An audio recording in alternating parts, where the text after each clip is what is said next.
In dai kana amfani da Infinix, Tecno, Redmi, Samsung ko Oppo, wannan tip ɗin zai iya ma amfani wajen ƙara ma wayanka sauri. Kana son fahimta step by step, ka kalli wannan bidiyon daga farkonsa har ƙarshensa. Abin da za ka fara yi da farko, za ka nemi setting wayanka kamar haka. So after ka shiga cikin setting, sai ka duba inda aka sa my phone. In ba ka gan shi ba, za ka iya yin searching. Bayan ka shiga cikin my phone, sai ka yo ƙasa. Sai ka duba ga inda aka sa boot number ɗin nan, sai ka taɓa shi sau 7. Bayan ka taɓa shi sau 7, sai ka koma baya. So lokacin da kake taɓa shi, za ka ga yana irga.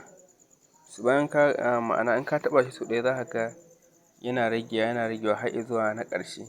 So bayan ka gama, so sai ka koma baya, sai ka yo ƙasa, sai ka duba inda aka sa system.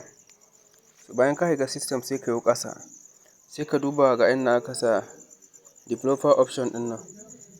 Bayan ka shiga developer option, sai ka yo ƙasa sosai. So za ka taɓa inda aka sa window animation ɗin nan kamar haka, sai ka maida shi number 5. So na ƙasan shi ma ka maida shi number 5. Shi ma na ƙasan shi sai ka maida shi number 5. So after ka maida su haka, ka yi boosting na wayanka.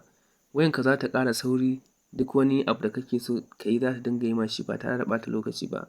Shiga app da sauran abubuwa da amfani da wayanka za ka dinga yi cikin sauƙi ba tare da ka sha wahala ba. Sai mun haɗu a bidiyo na gaba.